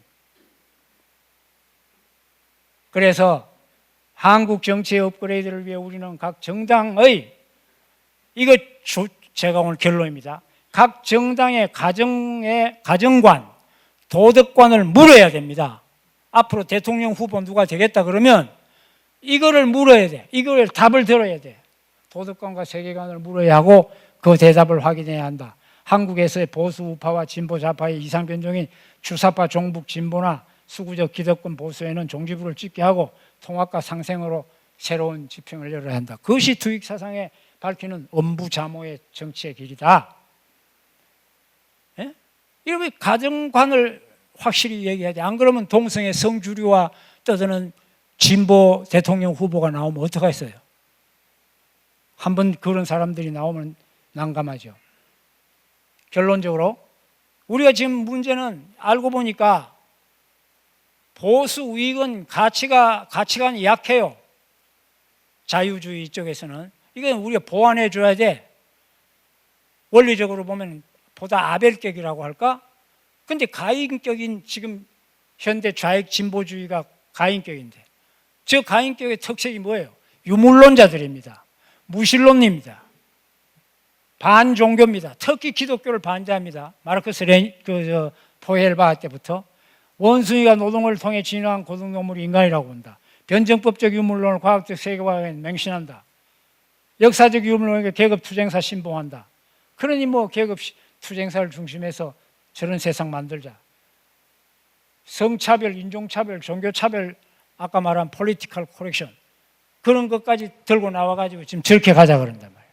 하나님도 영계도 없는 땅 위에 인간, 원숭이, 동물 왕국 건설이 목적입니다. 북한이 저의 대표예요. 1960년대 68 학생혁명 포스트 모더니즘으로부터 최근의 성차별 철폐운동, 젠더 메인스트리밍, 동성 LGBT 합법화까지 진보와 문화의 이름으로 정당화하고 있어요. 아까 다 얘기 들었죠? 이런 것을 놓고 우리가 실험을 해서 바로 잡아줘야 된단 말이야. 보수도 보완시켜야 되고. 자, 아버님이 우리가 성공운동을 하는 목적은 공산주의자들을 죽이고자 하는 것이 아니고 참진리와 참사랑으로 그들을 해방시켜 살려주기 위해서다. 제가 말이죠. 이렇게 두익 성공 통일 사상 공부해야 되고 어째야 된다 그러니까 이 철없는 친구들이 아니 지금 때가 어느 때인데 참사랑으로 다 북한하고 품고 가야지 뭘 그렇게 지금도 성공이라는 말을 왜 씁니까? 이런 소리 하는 사람이 있더라고요. 예? 아버님이 성공 사상을 왜 했어요? 공산당 해방시켜주고 사랑해주기 위해서 공산주의 사상 녹여내고 소화시켜 주려고 한 거 아니에요? 우리 그 정신 가지고 하는 거지. 적대감을 가지고 막 죽이자 없애자 총 들고 나가자 이 얘기 아닌 거예요 지금. 자, 그래서 저는요 내가 쓰던 책 그냥 표지만 이렇게 인쇄를 했는데 아주 오래된 책입니다. 이 고전 공부를 다시 해야 돼요. 공부도 하고 강의도 하고 모르면 배우고 묻고 이래야 될 거 아닙니까? 그래서 제가 사실은 통일사상요각은 우리 진성배 원장께서 요즘 아주 잘 정리하고 공부하는 분위기를 만들고 있으니까 다행인데 저 공부도 필요하고 동시에 아버님이 우리들에게 제일 처음에 67, 8년도부터 새 공산주의 비판이라는 이상헌 선생님 책이 나왔어요. 그 다음에 공산주의 종언이라는 또 보완된 책이 나왔어요. 이게 세계 각국으로 다 번역돼 나간 책들 아닙니까? 그리고 끝판에 김일성 주체사상은 80년대 후반에 나왔어요. 이상헌 선생님 집필 다 했어요. 물론 통일사상도 이상한 선생님이 집필하셨지만은, 그래서 아버님이 통일원리, 성공이론, 통일사상, 이 3대 사상 이론을 확실히 무장한 사람이 앞으로 오는 시대의 지도자들이다 그랬잖아요. 그런데 저는 제가 이 책을요, 이 나라가 지금 막 이래 어려워지고, 그때 촛불혁명인지 뭐 촛불시위인지 광화문에 그 난리할 때 제가 너무 놀래가 한번 뛰어나가 봤어요. 나가보니까 진짜 큰일 났더라고. 그 내용이, 그게 전단지나 구호나 아까 봤잖아요. 막 그 난리. 그걸 보고 내 가슴이 벌렁벌렁 뛰어. 집에 돌아와가지고 내가 회개하면서 무슨 책을 찾아봤느냐 하면, 이 새 공산주의 비판책하고 공산주의 종언책이 집에 내가 책장에 어디에 꼽아놨는가 하고 뒤졌다니까요. 아무리 뒤져도 없어. 기가 차더라고. 끝난 줄 알고 나는 다 덮은 것 같아. 내가 이 운동에 앞장섰던 사람이. 그래서 거기 모인 우리 친구들, 이제 우리 사람들 한 20, 30명이 모인 데서, 야, 우리 공부 다시 시작하자. 그래서 자기 집에 있는 책들 찾아보니 어떤 사람이 이거 있다고 하는데 활자가 너무 작아요. 그러게 옛날 책이야. 그 책 가지고는 책도 구할 수도 없고 공부할 수도 없어. 그래서 내가 성화사에 쫓아와가지고 성화사에 있는 친구들한테, 야, 그 판본 옛날 거 내놔봐라. 그거를 다시 만들자. 현대식 활자로. 그게 이게 우리 두익통일포럼 친구들이 십시일반으로 돈 1,000만 원 모아가지고 우리 자가 출판했어요. 그래서 지금 성화사, 지금 뭐 천원사라 그러나? 성화사에서 이 책을 새로 출판해가 책방에 내놨어요. 예? 그 여러분들 중에 공부하려면 이 책 다시 사가지고 공부 좀 시작하시라 이 말이에요. 나는 이 책 다시 출판해가, 이거 보세요, 이거. 내가 공부하는 표시입니다, 이게. 이렇게. 이거 공부하면서 이것저것 찾아가지고 다시 하니까 내가 이 김일성 주체사상 비판 책을 다시 내면서 서문을 내가 다시 썼어요. 미안하지만 이상은 선생님 서문도 있지만은 내가 다시 서문을 하나 썼어요. 그래 뭐라고 내가 제목을 붙였냐면, 그 서문에 편집, 새로 쓰는 머리말이라 그래가 편집자의 억장을 무너지게 하는 사연들, 이게 이 책의 서문이요. 아니 이거 다 끝난 줄 알았는데 21세기에 말이야 4차 산업혁명을 준비해야 되는 이때에 김일성 주체사상 다시 들여다보고 이거를 가지고 국민들을 일깨우는 세상이 될 걸 생각을 하다니 얼마나 기가 막히냐 하고 이 책을 다시 써가지고 그 우파들 뭐 이렇게 우익 운동하는 사람들한테 이 책 3권 다 막 보냈어요. 예? 하여간 이런저런 막 얘기가 있습니다만은 여러분 그렇게 생각하시고 끝입니다. 제가 이렇게 사실 두익 통일 공부하고 뭐 이렇게 하는데 우리 토요일마다 공부하는 분들이 한 30명씩 모여가 하다가 보니까 내가 계속 책을 리드해 나가거든요. 그러니까 우리가 책 한 7, 8권 공부를 했습니다. 이런 사상 공부부터 우리 책부터 시작해서. 그런데 어느 날 이 공부를 해 나가는데 우리 집사람하고 같이 다니거든요. 근데 우리 집사람이 어느 날 아침에 일어나가 내인데 와가 내인데 어쩌니까 무슨 꿈을 꿨습니다. 그러면서 하는 얘기가 이 얘기를 하잖아요. 전성만장이라는 말이 나오는데 이게 무슨 한자 말이 있습니까? 근데 버뜩 들어오세요. 아, 이거다. 전성만장 두익사상. 어디에 가도 어떤 경우에 어떤 장소에 가도 이긴다. 뭘로? 진리와 사랑으로 이긴다고 말해요. 그것이 두익사상이에요.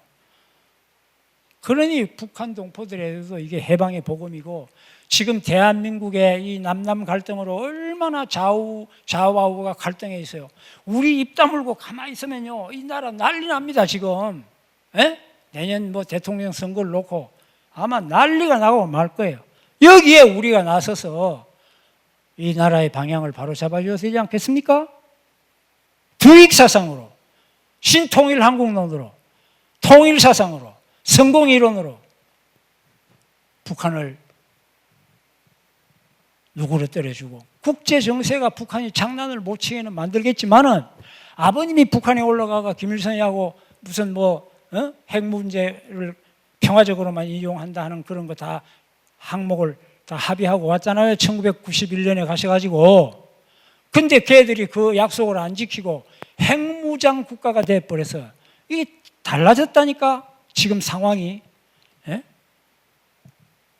이런 것도 모르고 우리 전임 협회장이지만 내가 이런 강의에서는 말 안 하려고 그랬지만 내가 너무 기가 막힌 일이 있었어요. 여러분 알다시피.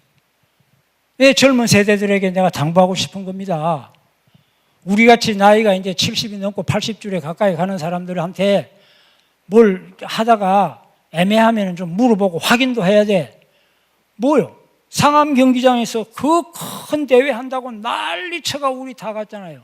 아프리카에서도 오고 별별 사람들이 다 왔는데 거기서 대회장이라고 하는 나와가지고 문선명 총재 한학자 총재님이 이북에 올라가가지고 김일성이하고 회담한 김주석하고 회담하면서 6.15 공동선언을 도출해내셨습니다. 이렇게 연설했어요. 기억나요, 여러분? 6.15 공동선언이 아버님이 김일성이하고 만나가 만들어냈다는 거야, 이게. 그런 망발이 어디 있어요? 역사를 그렇게 왜곡하면 어떻게 됩니까? 아버님이 올라간 건 91년이요. 그 6.15 선언은 언제 나왔어요? 2000년 6월 13일에서 15일이요. 김대중 대통령이 김정일이하고 만나가지고 김일성이는 94년에 죽었어. 7년 뒤요. 6, 7년 뒤에. 그 낮은 단계 연방제가 북한하고 여기하고 비슷하니까 낮은 단계 연방제로 가야 되고 자주적으로 통일해야 되고 이런 말이 6.15 공동선언에 나오잖아요. 그거를 왜 남측 실천연대 이런 실천연대 6.15 공동실천연대가 있어가지고 온 과격한 사람들이 다 들어서 해마다 그거 하자고 난리치는데 그걸 아버님이 했어요 그래? 우리가 그 줄에 서 있어요 지금? 예? 이런 정신없는 우리 이 젊은 세대들이 우리 교회 지도자들이 있다면 정신 차려야 돼요. 내가 그래서 오늘 여기 YSP하고 카프 지도자들이 정말 좀 이 얘기를 들었으면 좋겠는데 할 얘기가 있어요. 그 친구한테들한테. 내가 카프의 창설 회장이니까. 예? 아버님 모시고 내가 수십 년 동안 대학가와 지식사회에 관여한 사람이니까 내 책임을 느끼는 거예요. 나는. 난 책임을 느껴요. 예? 이게 내 책임이단 말이야. 내가 잘못해가 이렇게 됐다. 내가 그렇게 울면서 내가 이 책 만드는 거예요. 예? 그런데 잘 모르고 엉뚱한 방향으로 가면 안 됩니다. 나는 우리 카프하고 우리 청년연합 여러분 그 기계와 열심히 하고자 하는 그 의욕의 방향과 가치관을 바로잡아 가시기 바랍니다. 그런 의미에서 이런 세미나 우리 진 원장이 중심이 되셔가지고 이렇게 강의 시작한 거 난 대단히 의미가 있다고 봐요. 예? 이런 걸 계기로 해서 노장청 3세대가 3인 사각이요. 3인 사각. 다리를 하나씩 묶고 노장청이 어깨동무해가 하나 이렇게 하고 맞춰서 가야 돼. 안 그러면 뿔뿔이 이렇게 흩어져가 우리도 다 자중질환이 나고 우리만 그런 게 아니라 세상이 그렇게 돌아가고 나라가 기울어져 버리면은 북한은 핵무기 가지고 협박해 들어오고 중공은 저러고 미국은 기분 나빠가 이러고 있고 어쩌고 하겠냐. 우리 대통령이 내일 새벽인가 바이든 대통령하고 지금 협상하러 갔잖아요. 예. 나는 잘하고 오기를 바랍니다. 하나님의 역사가 있기를 바라는 겁니다. 나라를 바로 세워놓고 예? 우리가 어느 패거리예요. 어느 편들기 아니잖아요.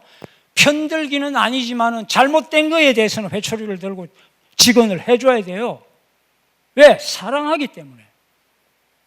아버님의 사랑이 그랬던 겁니다. 그래서 전성만장은 뭐냐? 전해라, 개성시켜라, 언제까지라도 영원히 변할 수 없는 진리의 말씀이다. 이렇게 우리가 생각하면서 제 시간이 조금 길어졌습니다. 감사합니다, 여러분.